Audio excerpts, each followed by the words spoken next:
వార్షికోత్సవం సందర్భంగా Meenakshi test tube baby centre Guntur నందు ఐవీఎఫ్ ట్రీట్మెంట్ పై 40% రాయితీ. నమస్తే, welcome back to Suman TV. Present మనతో పాటు ఉన్నారు సీనియర్ ఐపీఎస్ ఆఫీసర్ రెడ్డన్న గారు. నమస్తే సార్. నమస్కారం అండి. సార్, కుకట్పల్లిలో మనం ఆల్రెడీ ఈ వీడియో గురించి మనం మాట్లాడుకున్నాం గతంలో. కుకట్పల్లిలోనే కాదు, రాత్రి 10 దాటిందంటే మహిళలు బాగా బైక్ మీద వెళ్ళే వాళ్ళని, కార్ల మీద వెళ్ళే వాళ్ళని ఆపేసి వాళ్ళని డిమాండ్ చేయడము, అంటే అసాంఘిక కార్యక్రమాలు బాగా జరుగుతున్నాయి. అంటే పోలీసులు రెక్కీలు పెడుతున్నప్పటికీ కూడా, స్టింగ్ ఆపరేషన్లు చేస్తున్నప్పటికీ కూడా ఎటువంటి మార్పులు రావటం లేదు. ముఖ్యంగా కేపీహెచ్బి లాంటి ప్లేసెస్లో అయితే మరి ఒక్కసారి దాని గురించి మాట్లాడుకుంటే, prostitution is illegal in India, అదొకటి. ఇంకోటి ఏమంటే 2018లో Supreme Court of India Joseph Shine versus Union of ఇండియాలో సుప్రీంకోర్టు ఒక గొప్ప ల్యాండ్ మార్క్ జడ్జిమెంట్ ఇచ్చింది. దాని ప్రకారం అంటే లెజిటిమేట్ ఏజ్ ఉన్నటువంటి స్త్రీ పురుషుడు పెళ్ళైనా కాకపోయినా వాళ్ళు ఎవరితోనైనా వాళ్ళ ఇష్టపూర్వకంగా ఎవరితోనైనా సెక్షువల్ యాక్ట్లో పాల్గొనవచ్చు. ఇట్ ఈస్ నాట్, అంతకుముందు 497 అడల్టరీ ఉండేది. It is not an offence. అది స్ట్రక్ డౌన్ అయింది. తర్వాత ఏమైపోయిందంటే ఈ సెక్స్ వర్కర్స్ పైన చాలా కేసెస్, చాలా నిజం చెప్తే చాలా పోలీస్ స్టేషన్లో హెరాస్మెంట్ జరిగేది. వీళ్ళని చాలామంది వీళ్ళని దయనీయమైనటువంటి పరిస్థితి. కొందరు సెక్స్ వర్కర్స్ని మనం అరెస్ట్ చేసినప్పుడు తీసుకెళ్తే పూట గడవకను, పిల్లలకు భోజనం పెట్టలేకను ఇబ్బందులు పాలయ్యి వాళ్ళు ఈ వృత్తిని ఎంచుకున్నారు. అందువల్ల సుప్రీంకోర్ట్ ఆఫ్ ఇండియా ఒకటి చెప్పింది, అయ్యా prostitution is not an offence. ఇదే లీడ్.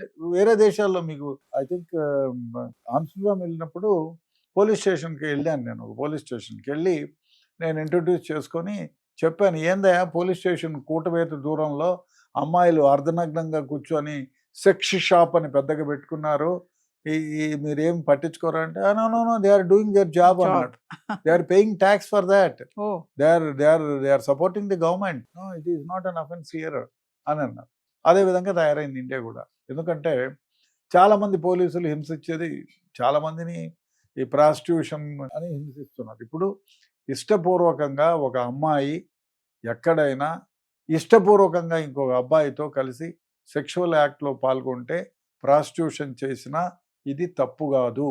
ఇది లెజిటిమేట్ వ్యాపారంగానే చూడండి, గౌరవప్రదమైన వృత్తిగానే స్వీకరించండి అని. అందువల్ల వాళ్ళు ఉన్నారు. చిన్నపిల్లలు కాదు, బలవంతంగా ప్రాస్టిట్యూషన్ చేయడం లేదు. అదేవిధంగా వీళ్ళని చైల్డ్ ట్రాఫికింగ్ లేదు. ట్రాఫికింగ్ చేయటం, బలవంతంగా ఎవరో అమ్మాయిని నువ్వు తీసుకెళ్ళి వాళ్ళ దగ్గర పడుకోమని చేస్తే ఇట్ ఈస్ అన్ అఫెన్స్. అంతేగాని తమ ఇష్టపూర్వకంగా తమకు కావలసిన వ్యక్తితో ఆమె సెక్షువల్ యాక్ట్లో పాల్గొనటం వల్ల తప్పు లేదు. అది సుప్రీంకోర్టే చెప్పింది. అది ఇట్ ఈస్ నాట్. పోలీసులు ఏం చేస్తారండి అంటే సార్, మరి బైక్స్ ని, కార్ ని ఆపి వీళ్ళు వాళ్ళని ఇబ్బంది పెట్టడం, ఇబ్బంది పెడితే డెఫినెట్ గా అఫెన్స్. వాళ్ళే ఇష్టపూర్వకంగా పోతే లేదు, కానీ ఆపు, నువ్వు నాతో రా, వస్తావా, చంపుతానా అని అంటే తప్పు, కానీ అది తప్పు. అంతేగాని ఇద్దరు ఇష్టపూర్వకంగా, ఒక స్త్రీ పురుషుడు ఇష్టపూర్వకంగా కలిసి ఎక్కడైనా యాక్ట్లో ఒక స్త్రీ తన పొట్టకూటు కోసము లెజిటిమేట్గా, అది లెజిటిమేట్ వృత్తి అని చెప్పి అనౌన్స్ చేసినారు. ఆ బాధ్యతాయుతంగా ఉండేటి పోలీసు వాళ్ళు కూడా, అప్పుడు అమ్మాయి అక్కడ నిలబడుకొని ఉంటుంది, అందంగా ఉంది, మీరు ఈ నైట్ మీతో కోరికలు పంచుకోవాలని ఉంది అని చెప్పి అడిగితే ఆమె కోరిక కూడా ఆమె చెప్తుంది, నాకు ఇంత ఇవ్వాలో ఏదో అని. ఆ విధంగా పోతే తప్పేం లేదు. అంటే ఇలాంటి చట్టాలు వస్తే సార్ మరి విచ్చలవిడితనం పెరిగిపోతుంది. ఎన్ని దేశాల్లో ఉన్నాయండి ఇట్లా చట్టాలు? అసలు ప్రాస్టిట్యూషన్ని షాపులు, పోలీస్ స్టేషన్ ఎదుర్కొంటే షాపులు పెట్టినా ఏమనలేదు కదా. అంటే ఒకటి, ప్రపంచం మారుతుంది, దేశం మారుతుంది, ప్రపంచీకరణ జరుగుతూ ఉంది. అందువలన తప్పు అంటే ఇప్పుడు ఆ అమ్మాయికి ఇష్టపడిన తర్వాత నువ్వెవరు అడ్డం చెప్పడానికి? అది ఇప్పుడు అంతెందుకు, మనకు 2008లోనే ఈ యూనియన్ గవర్నమెంట్ 497 స్ట్రక్ చేసింది. అంటే పెళ్ళైన ఒక భార్య వాడి భర్తకు సొత్తు కాదు, ఆమె ఇష్టాలు కొన్ని ఉంటాయి. అదే స్ట్రక్ డౌన్ చేసింది 2018లో.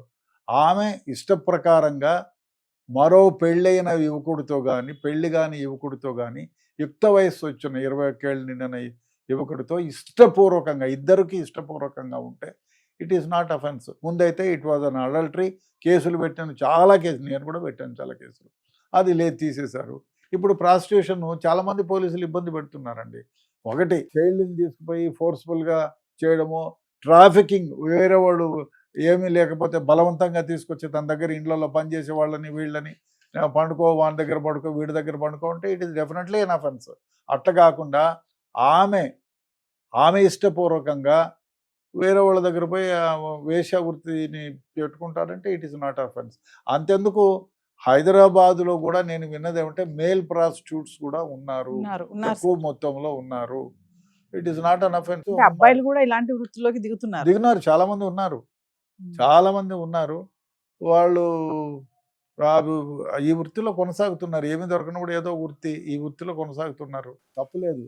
అది ప్రభుత్వమే సుప్రీంకోర్ట్ ఆఫ్ ఇండియానే క్లియర్ చేసిన తర్వాత మనం ఏం చేయగలుగుతాం? ఎవరు ఏం చేయలేదు. ఎవరిష్టం వాళ్ళంటే సార్. మరి పెళ్లి ఎందుకు, సెక్షువల్ ఇవన్నీ ఎందుకు? మరి భార్య భర్త ఈ రిలేషన్ మరి అంటే పెళ్ళైనంత మాత్రం కోరికలు చంపుకోవాలని ఉంది ఎక్కడైనా? అది కాదండి. ఇప్పుడు మీరు కట్టడి ఏ విధంగా చేయగలుగుతారు?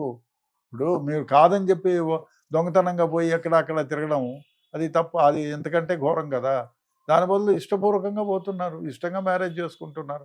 అందుకే ముందు 1974లో ఒకే ఒక విడాకుల కోర్టు 1-2 సంవత్సరానికి వచ్చేవి విడాకుల కేసులు. ఇప్పుడు సంవత్సరంలో కాదు, ఒక రోజులో కొన్ని వేల కేసులు రిపోర్ట్ అవుతుంది. దీనికి కారణం ఏమిటి? ఇదే. సో మనము ఎవరిని ఏమీ నిందించలేము. సమాజం మారిపోయింది కాబట్టి చాలామంది ఇప్పుడు చూడండి, చాలా దగ్గర హాస్టల్స్ ఉన్నాయి, కోలివింగ్ హాస్టల్స్, పర్మిటెడ్ ఓఏ రూమ్స్ ఉన్నాయి, గంటలకు లెక్కన ఇస్తున్నారు. ఒక యుక్త వయసు వచ్చిన స్త్రీ పురుషుడు తమ ఇష్టానుసారంగా ఇద్దరి ఇష్టముతో కోరిక తీర్చుకున్నంత మాత్రాన తప్పు లేదు. అది మనం పోలీసులు ఎవరు అబ్జెక్ట్ చేయడానికి లేదు. బలవంతంగా నువ్వు నాతో వస్తావా కత్తి పెట్టి చూపించి అంటే ఇట్ ఈస్ అన్ అఫెన్స్. అప్పుడు రేపు కిందకి వస్తుంది. కాదు. మీరు 18 ఏళ్ళు నిండనే అమ్మాయి అయితే పోక్సో యాక్ట్కి వస్తుంది, అది పెద్ద కేసు అవుతుంది. సో 18 ఏళ్ళు పైబడిన అమ్మాయి, 21 ఏళ్ళు నిండిన అబ్బాయి ఇటువంటి యాక్ట్లో పార్టిసిపేట్ చేస్తే it is not an offence. ఇలాంటి చట్టాలు రావడం వల్లే ఇలా అమ్మాయిలు తయారవుతున్నారు అంటే సార్ ఫైనల్ గా ఇలా తయారవుతున్నారు. చట్టం రాకుండా పోయినంత మాత్రం ఈ ప్రాస్టిట్యూషన్ లేదా? వేల సంవత్సరాలుగా ఉంది దేశంలో, వేశ్యావాటికలే ఉన్నాయి.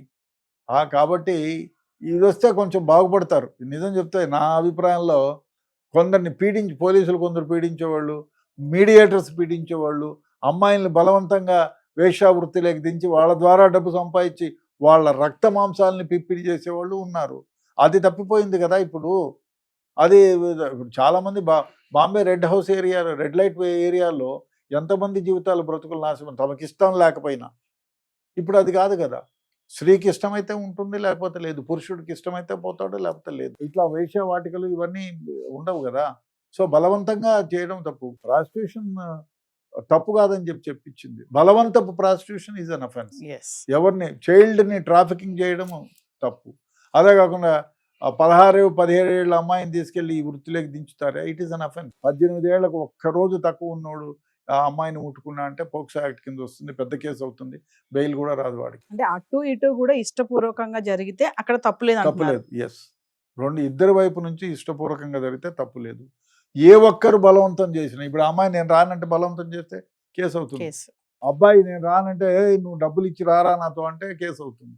సో ఇద్దరికి ఇష్టం ఉన్నప్పుడు సుప్రీంకోర్ట్ ఆఫ్ ఇండియా చెప్పింది, చట్టం అదే చెప్తుంది. కాబట్టి it is not an offence. Thank you.